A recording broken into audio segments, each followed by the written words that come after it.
Welcome to everyone who is joining us now. I'm Cathleen Toomey with Riverwoods Group, and you are we are very happy to welcome Ashton Applewhite today.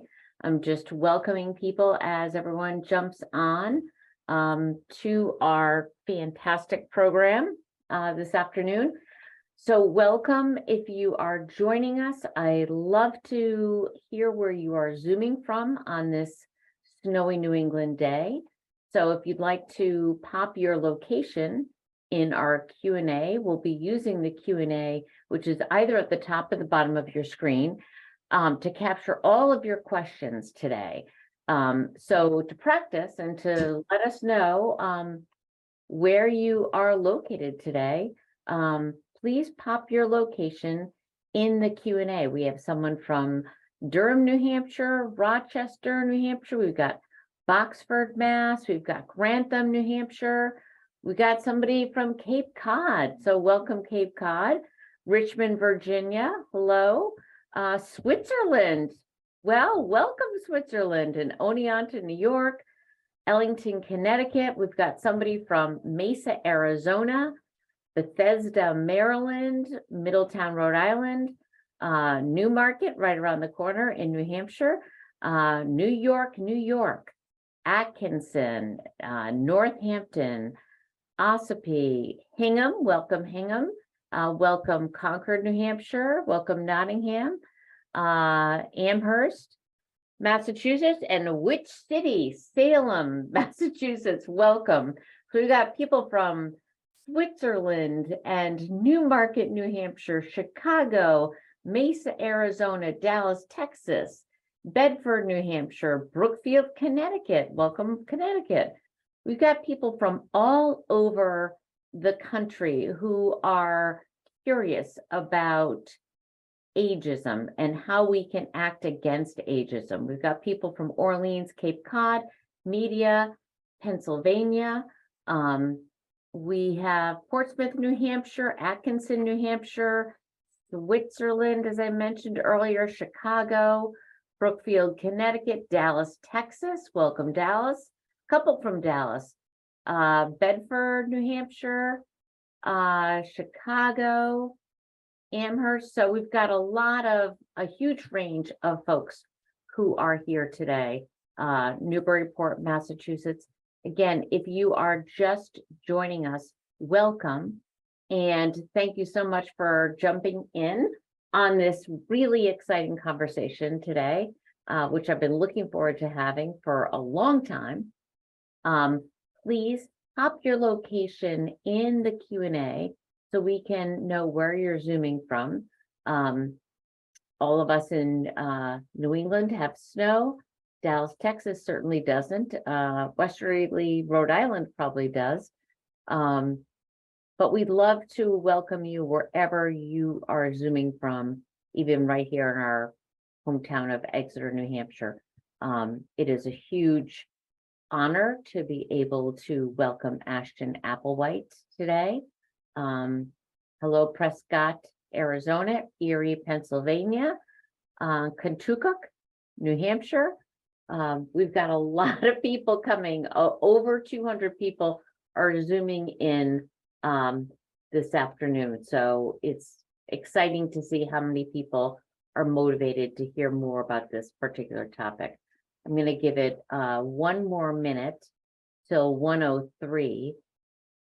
And then I'm going to reward the people that showed up on time, and we will be starting on time. So New York City, welcome. Couple from New York City, Greenland, New Hampshire, another Dallas, Texas, Bedford, New Hampshire, Concord, New Hampshire. Welcome. This is exciting to see so many people here. Again, if you are just joining us, we will be doing a recording of this event. And I'm just going to go through a few housekeeping details with everyone right now. Okay, so we're going to start. Welcome. My name is Cathleen Toomey. I'm with the Riverwoods Group, and it is my great pleasure to have Ashton Applewhite today on this program. Before I get to introduce Ashton, I'd like to just remind you that you're on mute, but we need your questions. This is really about sharing information with you and helping people learn more about how to recognize ageism and what to do about it. So submit them through the Q&A. We'll be addressing them with Ashton at the end of the program. As always, we want to know, how do we improve these Zoom sessions? Do you have ideas for what we can do next? If so, share them with us. For those of you who don't know Riverwoods, we are the leading not-for-profit family of communities in northern New Hampshire. We have 3 locations: Exeter, Manchester, and Durham. You enter as an independent adult, and we provide healthcare for your lifespan. We are a continuing care retirement community, or CCRC. A lot of people don't understand what that is. It is not a real estate product. We are an insurance product, and our contracts are regulated by the state in which we operate.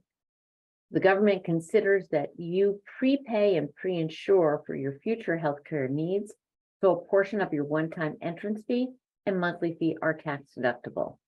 It's a bold choice. You enter while you do not need care.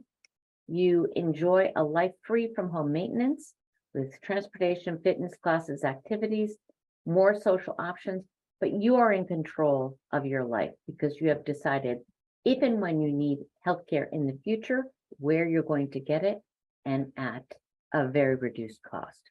So that's who we are. If you have more questions, catch us up at the end of the program.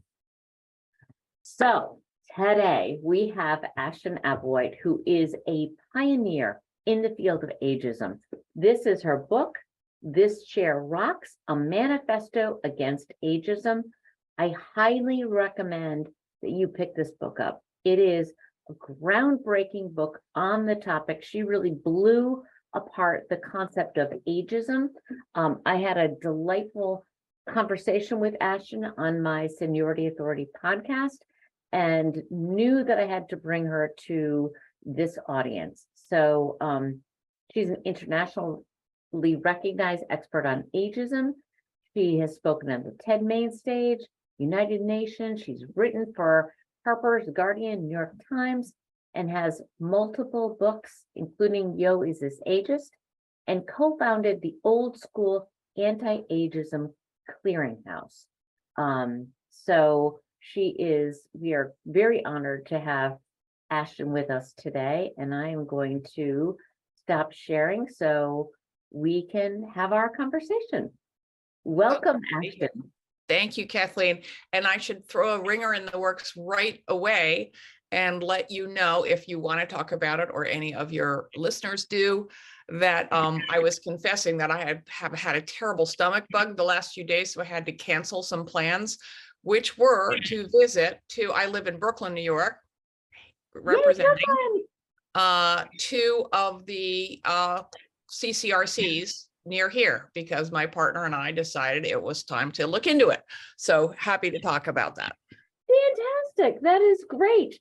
You know what I love about CCRCs is it is really an educational process, because a lot of people don't understand CCRCs. So here's to you for looking into that. Thank you. And I heard a funny story about one of them and ageism, if we want to go into that, but I know you have a whole bunch of really more general questions in your fodder, so go for it.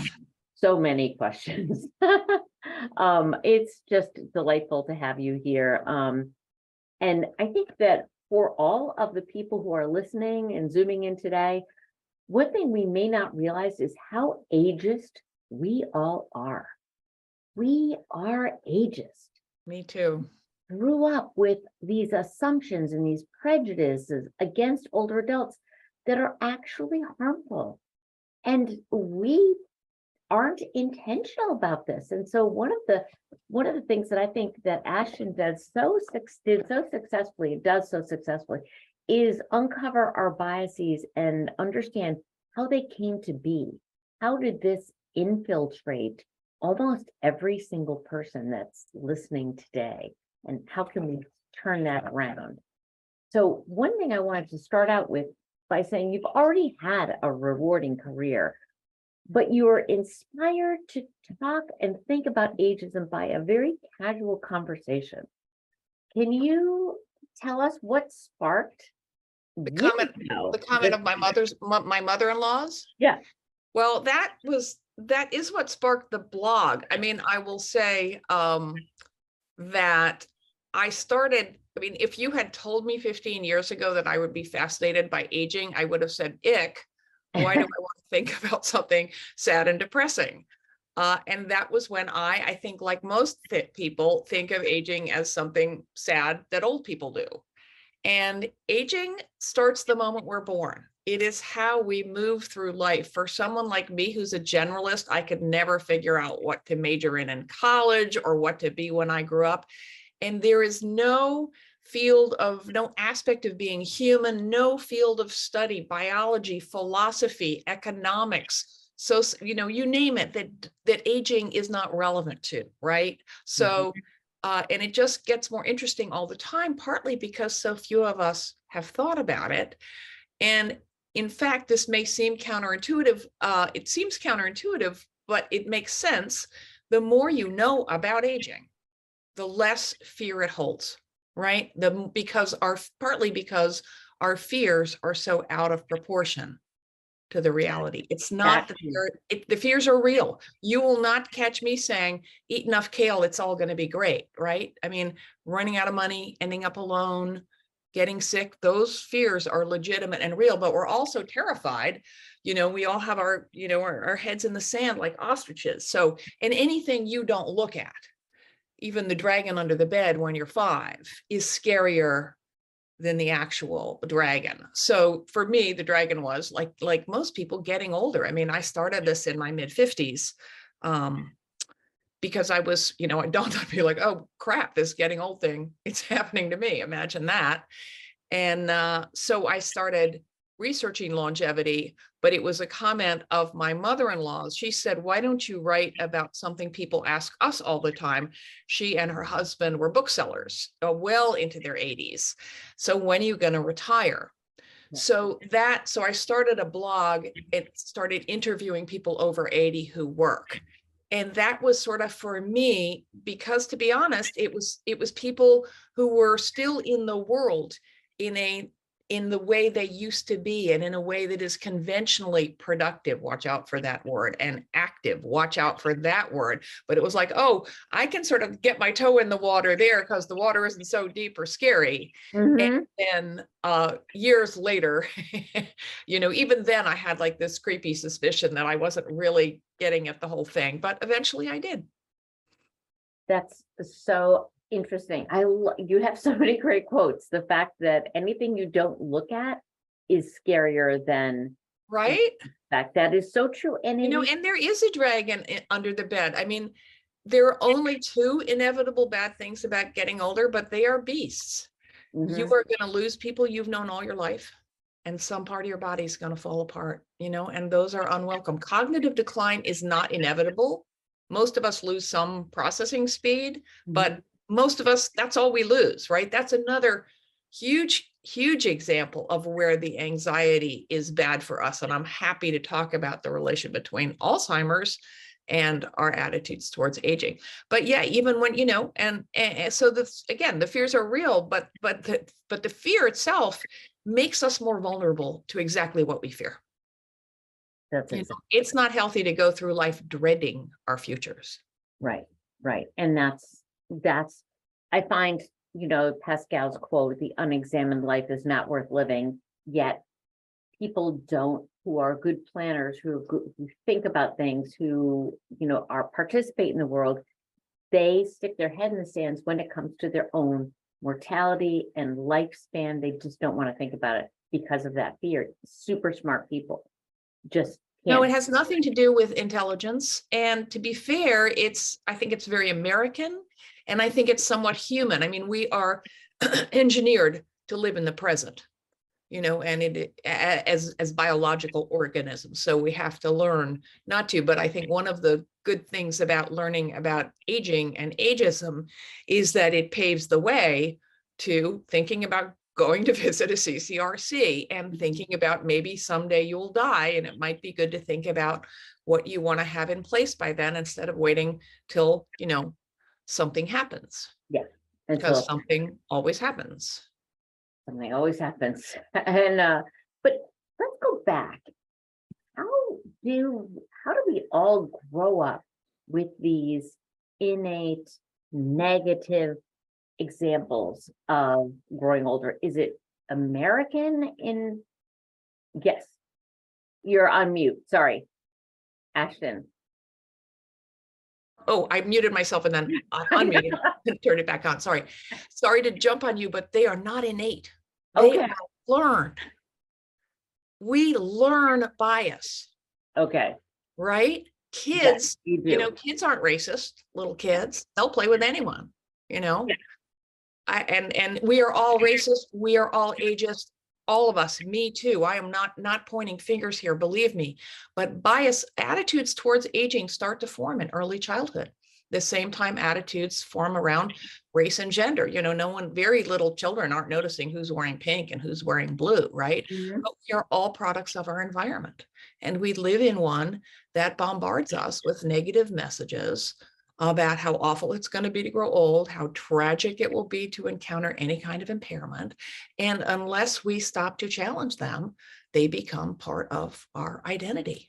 Mm-hmm. And that's internalized bias, right? That's what makes us say, I'm too young to look at a CCRC. I'm too old to attempt this physical feat. You might be too out of shape. You might be too poor. You mm-hmm. might be too smart. Mm-hmm. Age is never the reason, but our internalized attitudes affect how we think and turn into self-fulfilling prophecies. Yeah, I think that is what can be so debilitating, is how we limit ourselves in how we think. It's like it turns in and we start bombarding ourselves with negative images and negative messages. Well, we start believing what we see around us at face value. Yeah, and that is not good.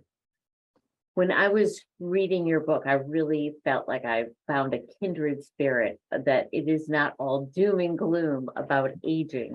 As someone who has read, I think, everything that's been written about aging, one comment that I loved was your insistence on remembering yourself at age 13. Tell my audience, our audience, who maybe have not read the book yet, and I highly recommend the book, what was significant about you at age 13? Well, that was before I knew, that was before the phrase "it sucked." It sucks entered the lexicon, but I changed schools at age 13. I had pimples, I was dorky, and I was just miserable. I mean, it sucked to be 13. And I remember saying to myself, this is really awful. I used that 13-year-old me to remind myself and hopefully others of how we can feel unattractive, incompetent, inept at any age. When people say, I don't feel old, what they really mean is, I don't feel those things. I don't feel sexless. I don't feel invisible, and when they say, I feel young, well, what does that mean, right? There's no such thing, really. We mean, I feel energetic. Mm-hmm. I feel with it. I feel empowered.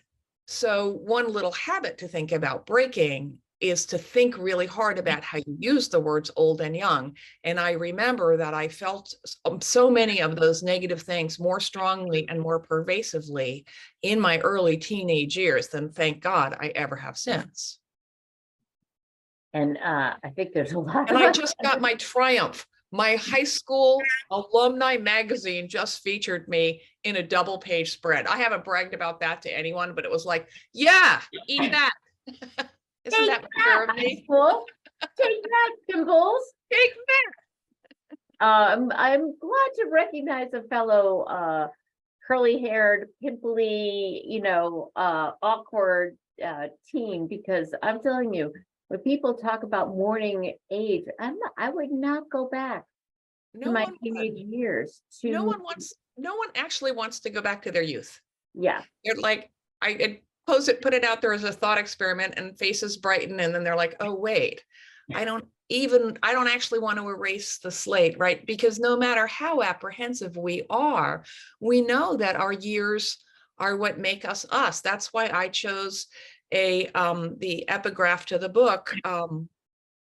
See, and I'm forgetting her name, the Anne Lamott. See, see, and young people forget shit too all the time. Anne Lamott quote, "We contain all the ages we have ever been." I love Anne Lamott. Right? It's not, there are losses. The losses are real and wrenching, but there are also all sorts of additions and enrichments, right? And that's why we need to tell both sides of the story. And in telling both sides of the story, and in recognizing that we encompass all our ages, I'd like to talk about something that I think people misunderstand. And I think ageism, a lot of people in this industry talk about being ageless, age defying. And, you pick up a magazine, you read something on a beauty product, and it's like, defy aging, fight aging, all these warlike terms of how we are going to fight and beat our age is so railing against the biologically impossible. Can you talk a little bit about that concept, since we're talking a lot about words and concepts and approaches to feeling older?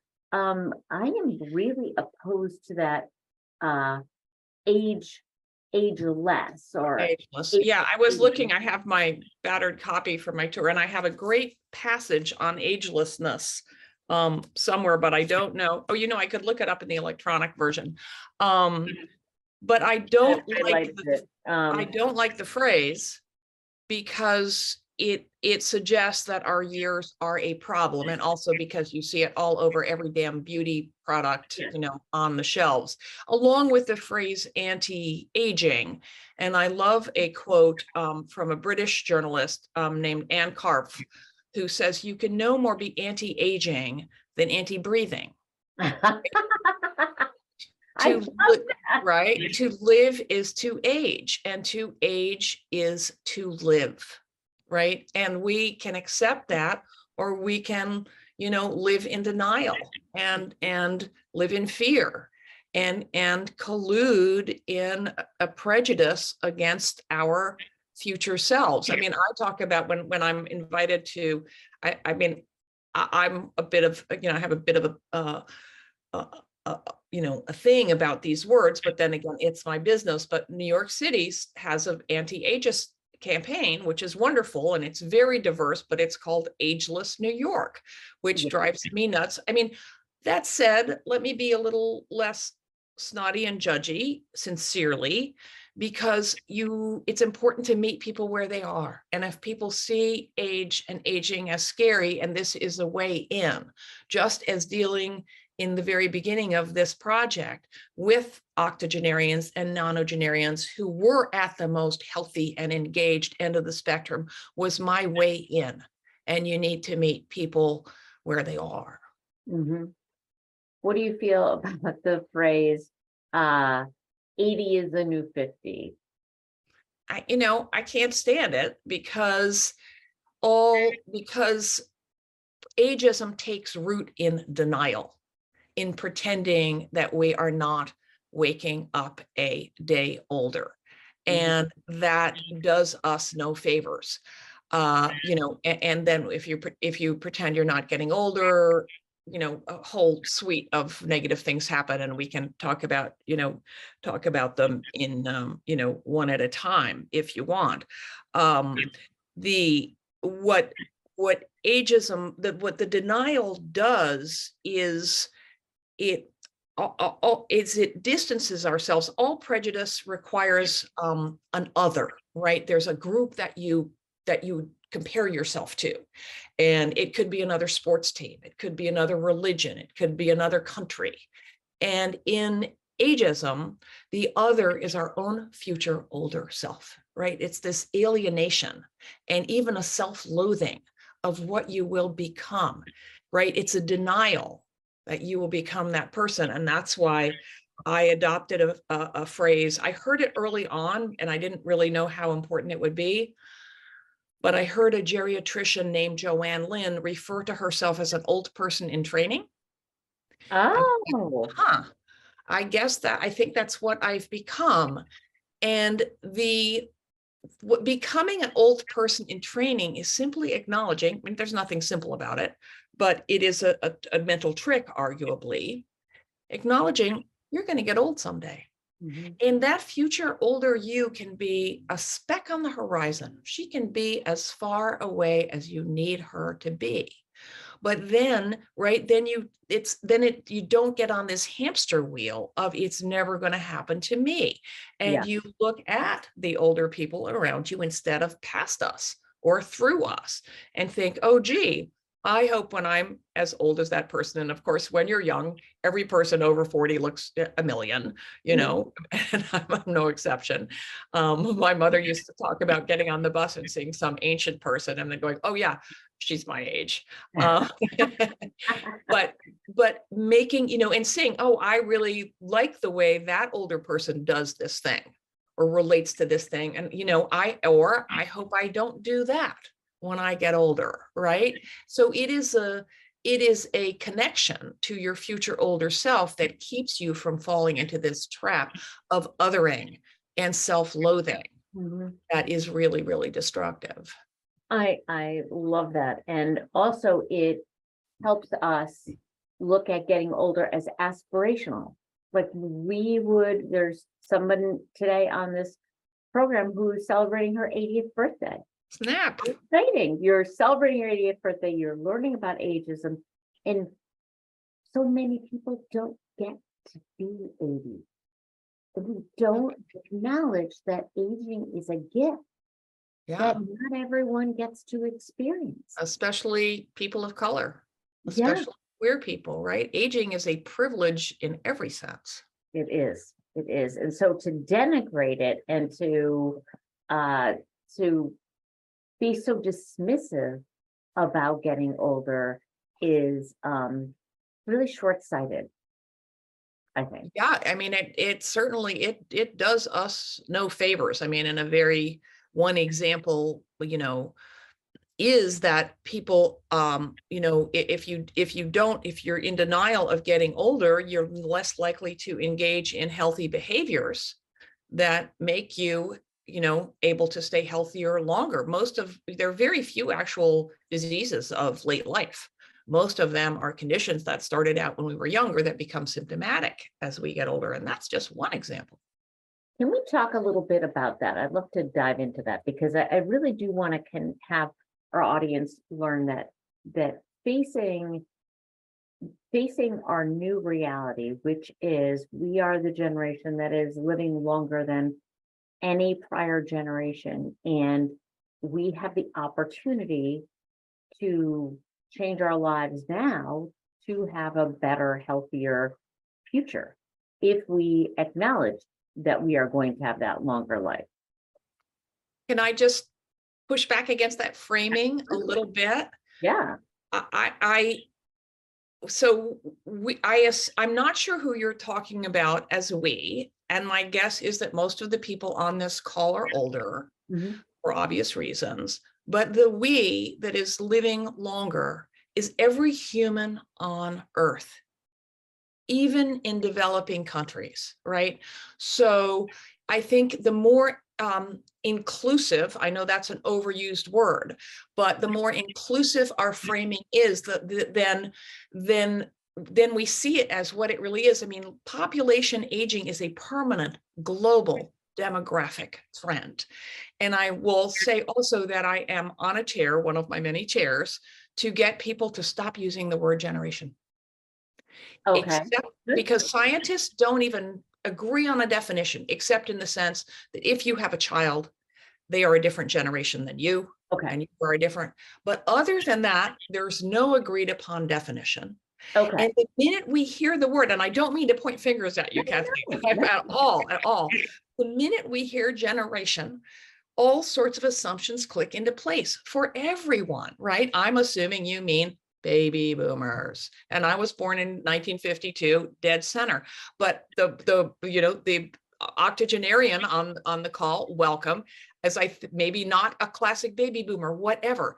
If we just talk about younger people and older people, we avoid, which is always accurate, and then we don't let those stereotypes click into place. And another thing is that it makes us think about the issues around aging and ageism, which is the one prejudice everyone encounters. Aging is the one universal human experience as issues that affect us all, instead of fancy or expensive or burdensome things that old people require because they are fill in the blank, greedy, needy, whatever.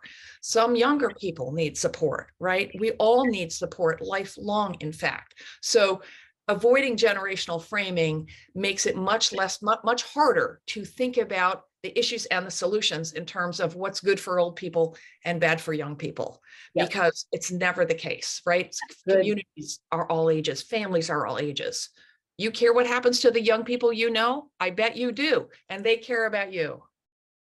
Exactly. Good framing or reframing for me. When I'm saying we, I'm saying people alive today in most developing countries, because of the state of our healthcare and because of vaccines, we're not dying as much as people who lived before us. No question. Right. And back to your question about 80 being the new 50, it's not the new 50, but it is a very different 80. Yeah. That's real too, right? And age is real. It's different to be 80 than it is to be 50, than it is to be 30. It's not like the alternative is not to like brush age under the rug and become ageless and pretend it doesn't matter. It does matter. It's an important identifier along with lots of other things. The fact that most people on this call are older, or that people, if I had not been feeling too crappy to go visit the CCRC, I bet it would have been mostly, 60, 70, 80-year-olds, because of course they're your market. I get that, Yeah, and you can't move to a CCRC unless you are at least 62. So there's a defined age. Tell me, how would you reframe what I said? If I'm talking about why today's 80-year-old is different than my grandmother's 80-year-old, without using the word generation, how would you recommend I say that differently? You just did it. Okay. Right? Okay. Yeah. Okay. And also, I mean, that your good question brings up a really good point. It reminds me of something geriatricians say, and I've heard them say it. If you've seen one 80-year-old, you've seen one 80-year-old. The mother of all prejudices rely on generalizations, right? Stereotypes. Stereotypes are always wrong. I mean, morally wrong and factually inaccurate, but especially when it comes to age, because the longer we live, the more different from one another we become. I mean, every newborn is unique, but a bunch of 17-year-olds have way more in common socially, physically, developmentally, cognitively than 37-year-olds, and so on out. Interesting. Right? Yeah, it's really interesting, right? I mean, the geeky way to say it is that scientists will say the defining characteristic of late life is heterogeneity. So when you go back to today's 80-year-old is different from an 80-year-old X years ago, for example. It's different in broad, you can generalize broadly. I mean, the reason people are living longer is clean water. It's antibiotics, which benefited most, billions of people in the developed world. But of someone who happened to live that long in a country without clean waters, 80-year-old today, is very different from someone who, like you and me, enjoys a ton of economic and racial, privilege. So it's really important to always consider the unique characteristics of that person, which become not more unique, but more, but less possible to generalize from. In other words, Differentiated. the older the person, the less the number their age tells about them, the less it reveals about what they're capable of and interested in. That I wish all gerontologists would take that to heart. Lead with that, right? That's why, I mean, I wish they would. geriatricians, that's why there's a wonderful book called Treat Me, Not My Age. Yes. I mean, your age absolutely belongs on your medical chart. It's a crucial part of your physiology and your health profile, but I would love it not to be on page 1. Yeah. For this, and there is a ton of entrenched bias in medicine, but it's all over the place. I don't mean to, to badmouth doctors. I'd like it to be on page 2 of dating profiles. It needs to be there, but I'd like people sort of for the same reason to come to an impression of someone without letting those fixed assumptions that attach to the number in all of our heads click into place. That is true, and it's so pervasive.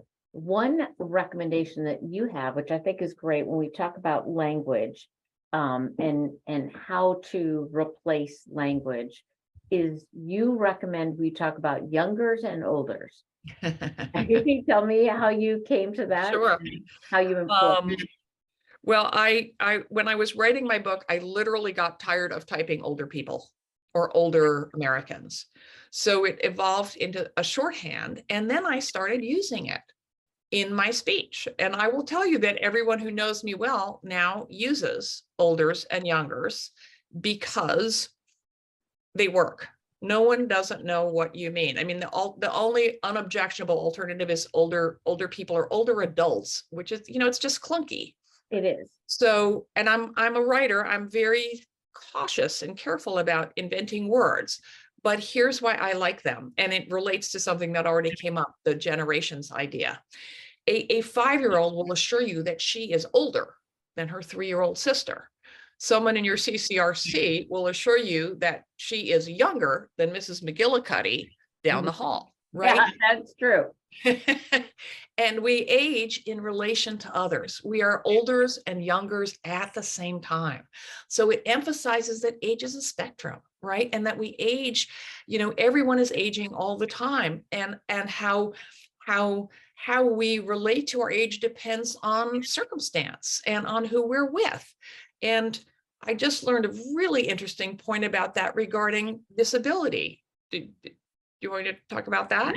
Yeah. Well, I lost most of the hearing in this ear a few years ago to an acoustic neuroma. And so I am pretty deaf, almost totally deaf on this side. And I was talking to, and then I wrote a talk about called Still Kicking, Addressing Ageism and Ableism in the Wake of the Pandemic. I love that title. Well, thank you, because the early messaging around the pandemic was, don't worry, it's just going to kill old people, and sick is a proxy for disabled. And so the still is ageist. Oh, she's still up and about. And the kicking is ableist.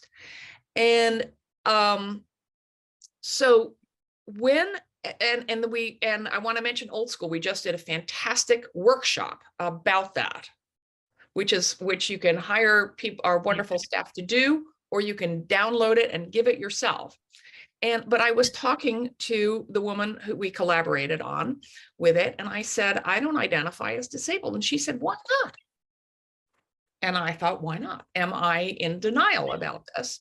But then I had another conversation with a disabled friend who said, it back to things being on a spectrum, right? And things depending on a circumstance. He said, if you lost your little finger, you wouldn't probably consider yourself disabled, but you would if you were a pianist. a concert pianist, right? Mhm. In conversation with you, I'm not disabled. In a quiet room, I'm not disabled. In a crowded restaurant, I'm disabled. So I love this idea, you know, in some circumstances, you're the oldest person in the room. In another, you're the youngest, that all these things change in proportion, you know, in relation to how we're feeling, who we're with, how they feel about us. It's all in flux. It's not these rigid categories of old, young, useless, useful, mobile, immobile, productive, unproductive, It's right? more kaleidoscope. You Yeah. know, it shifts depending on where you are and who you're in relation to, and also encompasses who you're in All relation the to, things. as All opposed to I'm here, you're there, you know, which Yeah, binaries are bad, and generational buckets divide us into buckets that then are used because the culture benefits from prejudice by yeah, pitting us against each other. yeah, That's the worst thing that generational or old versus young framing does. It frames the interests of the old against the young, as opposed so they can spend less money on to simplify social services that benefit everyone. no, you're exactly right. Even if it's benefiting, you know, I mean, say, you know, childcare, so people can go out to work, but if a grandparent looks after that kid, it's enabling the parents to be productive. If it's providing social services, you know, young people of all ages have disabilities, need social services, and so on. Yeah, no, exactly right. Tell us a little bit about, help our listeners understand why ageism is dangerous. By buying into these stereotypes and by this self-talk, what is that going to possibly do um, to ourselves and how we Well, see the yeah. world? I mean, you've already spoken, I think, eloquently to this, you know, the inner voice that says, I can't do that thing, or I shouldn't attempt that thing because I'm not young anymore. Ageism segregates us, Mhm. right? If you, I mean, we live in a very age segregated society, but ageism makes us less likely to do. I mean, here's another sort of not easy. Nothing about changing habits is easy, but what about the habit that we all have of when you get to a party or a meeting or whatever, of making a beeline for people our own age? Mm, We all do that.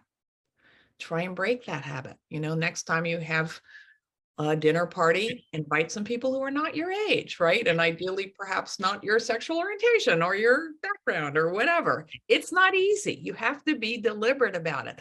So ageism divides us. Ageism makes us dread our futures.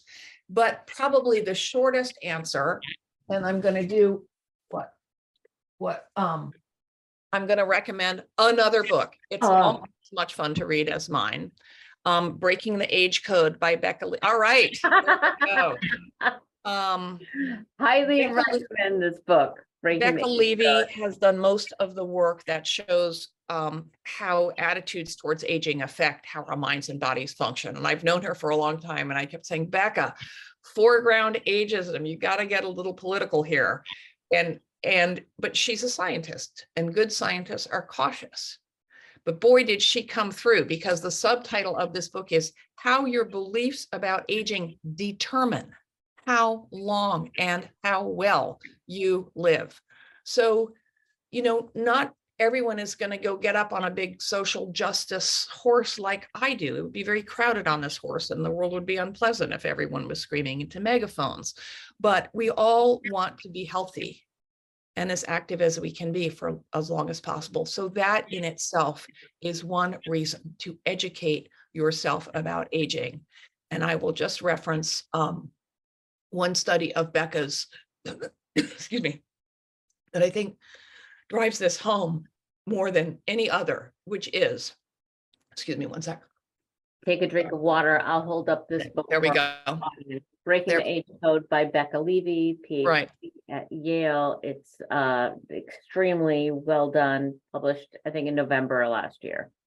So Becca talks about it in terms of positive age beliefs conferring benefits. I like to say accurate age beliefs, because I don't want people to think this is some happy talk. We can't do happy talk. We have to look at the scary stuff too. People with more accurate understandings about aging live longer, heal quicker, and loads of things, walk faster. But this is the mic drop one, are less likely to develop Alzheimer's, even if they have the gene that predisposes them to the disease, right? So that's just if you want to stay healthy. And I just want to plug the Old School Clearinghouse, oldschool.info, because if you want to know where to find my book, where to find this book, where to find that Still Kicking workshop, where to find hundreds of free, carefully vetted resources about ageism, what it looks like, what it smells like, what you can do about it, oldschool.info. I should say everything is free except some of the books, but stuff you can download. Our team there has written conversation guides, all kinds of stuff. You can download it, you can adapt it, you can rewrite it, you can DIY it, or you can contact us about helping you out. Oldschool.info. We already have a question in the chat about where can we get this workshop. And one-stop shopping, only almost everything's free. And don't forget Ashton's book, This Chair Rocks, A Manifesto Against Ageism, which can be purchased there or anywhere books are sold. One thing that I loved in chapter 7 is you talk about long life is a team sport and don't fall into the independence trap. Yeah. Can you talk a little bit about that? I think a lot of people connect independence as staying home alone. And I'm going to be successful if I am living alone. Well, you just used two of my least favorite words in the same sentence, but deliberately, yes, which I love. Successful. There's this whole doctrine of successful aging, which is very American and very capitalist and profoundly ableist, meaning discriminatory against anyone who has any degree of disability, not to mention being poor or being heavy or being all the things. That you are aging successfully in America, and air quotes around that, because I say if you wake up in the morning, you are aging successfully. But the dogma is how well you are doing at this can be measured by how much you can look and move like a younger version of yourself. And that is a narrative that sets us up to fail. It pits us against each other. Who looks better? You don't look your age, right? And it's deeply classist because gyms and sushi and leisure and good healthcare cost money. Right. So it harms everyone who doesn't have access to those things. And independent, no one is independent. We're not independent from childhood on. We all need help lifelong. We break our foot at 22. We could be an Olympic skier. One of my favorite, I would like to take the word independent out of your industry entirely and swap it out for interdependent. Right? Because that's what we are. And that loops us back to the fact that what helps a younger person of the family helps the older people. Older people like benches and public transportation. Guess what? So does everyone else, right? We want all age-friendly communities. So that chapter is an attempt to help us see through that. One of my favorite quotes in there is from Dutch gerontologist Jan Bars, that autonomy requires collaborators. Right? It's not a paradox. As we grow older, we are going to need help with more things. That's a fact. Even if the only thing you need help with, is fixing your roof. Right. Let's say, or shoveling 100 pounds of snow out of your driveway, as you know well, right? We need more help at a minimum with taxing physical activities. And if we want things done our way, as we are able, as the number of things we can do entirely on our own gets smaller, we're going to have to figure out who's going to help us do that. Right. And I know that must be a really, really complicated challenge for you, because it's the whole thing of independent living.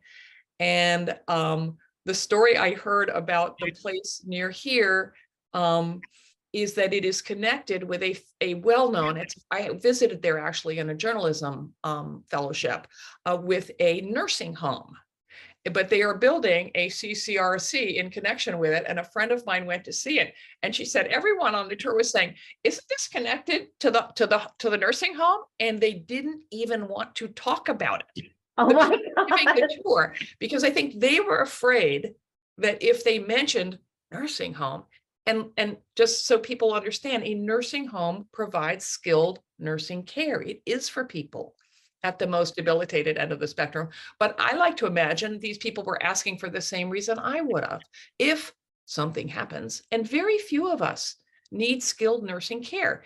It's less than 3% of the population, but I sure as hell want it to be connected to the nursing home, so that should I fall into that tiny minority, I don't have to worry about finding another place to live. Well, and you don't have to move. I don't have to move. Exactly. You absolutely don't have to move. And we all, as you said, we all need help. It's a tough winter, you get pneumonia, you need a little extra help. And it is scary to think about that, but what it does put to rest is the nagging anxiety, which has got to be there no matter how much you drum your feet on the floor of, we see it happen as we get older to our friends who need more help.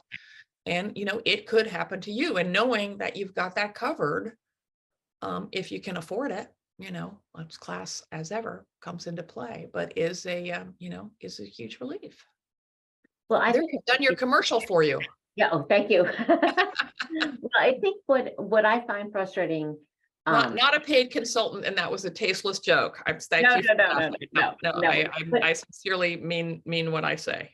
well, I think it's communal living is not for everyone, but what I would like people to think about is that they can live at home alone into an older age without that nothing is going to change, and they are not going to need anything, because that robs them of the ability to plan, and it basically says you're going to make a decision on a crisis. So I know that. Yeah, I'm laughing because one of the headers in my book is, I have a horror of the communal, but I'm just going to have to get over it. I am. I know many stories of, and some encountered firsthand, but almost everyone who moves into assisted living is glad they did. Perhaps because, to be fair, they were in serious duress and had to move because they, were forced to, or had a health emergency. But a friend of mine whose parents lived on their own until very late, but the dad had dementia. And they moved into actually the nursing home I'm referring to. And she said her mom had the most wonderful last year of her life. She started getting her hair done again and her nails done. She made friends because she was not occupied full time with the care of her very incapacitated husband, whom she loved. He did have to live in a different building, but she could see him all the time. And she predeceased him. She only lived for a year, 18 months. She died, and they had 2 daughters, and they went to tell him. And the story ended with the 2 daughters that were with the staff, and the staff said, I can see that you're reluctant to leave your dad, but his friends are there waiting for him. And they all, had different degrees of cognitive impairment. Right. So the daughter said goodbye, and off he went, and was, absorbed into this group of people he knew. We need society. The most important component of aging well is not health or wealth. It is having a social network. Absolutely. Absolutely. And I still want a door I can close. God knows. don't we all? Basically want it on like a mountaintop to myself. I'm an introvert, but it's not a good way to spend your last years unless you're incredibly lucky and under freakish circumstances. Well, I applaud you, because I would never imagine that you're an introvert, although you're a writer. because you do such a beautiful job speaking and presenting, and you're so active in the world and are at the forefront. So that requires a lot of energy for an introvert. But then I go crawl under a rock. Yeah. And regain your energy. I want to make sure we have time for some questions. I know we're coming up almost to 2 o'clock. I'm going to ask people who are in the audience to pop your questions in Q&A while I ask you a final question of mine, which is, what would you recommend our listeners do today, in addition to buying your book, going to oldschool.info, to ensure that they are changing their thought process? I'll keep this short because I know we want to get to some questions. You got to want to change. Of course, all change starts within. Think about how you use the words old and young. Make a significantly older or younger friend. Break the habit of heading for people your own age, and go to old school and noodle around, read some stuff. There's really great little, you don't have to read an 8-hour book. Look at the animations there, or, some of the infographics. Educate yourself. And, once you start to see it in your, but first of all, look at your own attitudes towards age and aging, because no one can do that for you. And once you see it in yourself, it's an icky feeling, but then you start to see it in the world around you automatically. And that is really liberating. That's great advice. That's good. I would also add, don't buy negative birthday cards. Well, can we just agree to stop that nonsense? Yeah, and when you go in the stationery store, turn them around. Turn them around. Oh, Cards around in the rack. Okay, all right. And just, concentrate on celebration. Let's change this. So I agree with everything you said, and I would just say, spread this information. Okay, so I'm going to go to the questions. We've got a bunch of comments. Happy birthday, Cynthia. She's the person who has her 80th birthday. So congratulations. If you put your address in the chat, I will send you Ashton's book as a little birthday gift and celebration.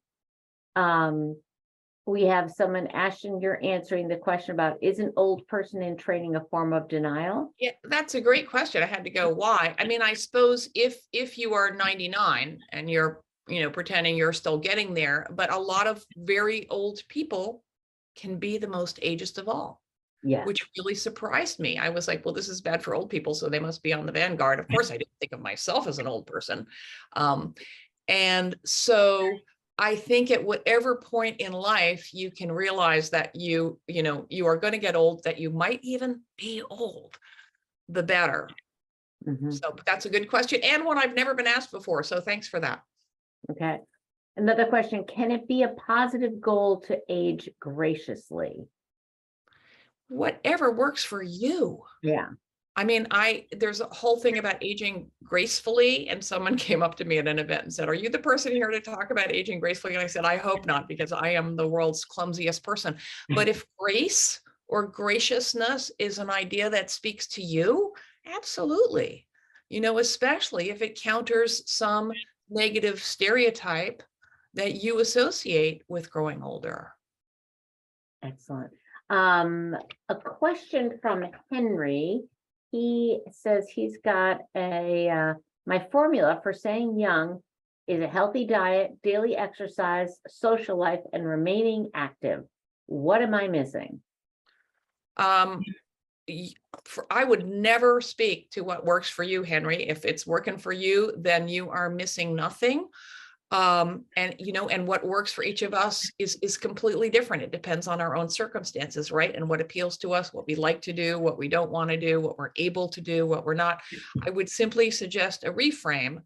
My guess is that you have more road behind you than ahead, in which case you are not young, and we cannot stay young. So think about what your goals are, and reframe them instead of something impossible, which is staying young, but staying healthy, staying engaged, staying in the world. Great. Really interesting question from Deborah. What can you say to someone, even a doctor, when you can tell they're filtering through the lens of age? That's really there's so much of that. And I will tell you that you should also, you can find my website through, oldschool.info, but also my website is thischairrocks.com. And I have been writing and thinking out loud in blog form there since I started, since the very beginning, since I was interviewing old people who work. And there is a quote, there's an article in there on exactly what to say to doctors. It's searchable by topic. And one question we get asked a lot is, what do you say to an ageist comment? And there's a whole list of sayings.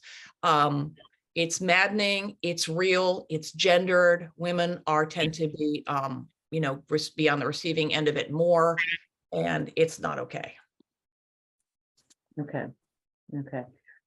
This is a wonderful quote. I'm still teaching at a community college. I am almost 86. I am afraid to divulge my age. What would you say to that person? Well, afraid is a pretty loaded word. And I would love to say, oh, gee, don't be silly. You could say your age anytime. It depends. If you're in a job, you can absolutely face discrimination or termination, not legally, because of your age. In a healthcare setting, there's tons of data that shows that older people, get less care, often, worse care, sometimes no care at all. So I would say it depends on the circumstance. But if the fear is internal, that is something, if you are worried about what it means for your sense of self and your place in the world, that is something that you are in charge of. And you can, treat that by, by learning about ageism and educating yourself. And that is free. And that will, I guarantee, I say, I say that my book is guaranteed to make you feel better about the years ahead. And who doesn't want that? I have a comment from Dorothy. Any thoughts on Dale Bredeson's book, The End of Alzheimer's Program, the first protocol to enhance cognition and reverse decline at any age? I don't know that book. I know that progressive people in the field believe that, we don't, how many billions of dollars have we spent on Alzheimer's research with nothing to show for it? It's really complicated. It's very Western to want to succeed at curing things. And we are unlikely to cure Alzheimer's anytime soon, for sure, and possibly anytime. So, my self-serving answer that would be make the world less ageist and reduce the risk of Alzheimer's, which is free. Changing your own attitudes about age and aging, that's free and it works.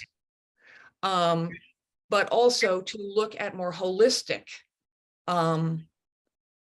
programs that help carers, that keep people with dementia in community, that don't fall into the binary of, you have dementia and you don't. It is a spectrum, right?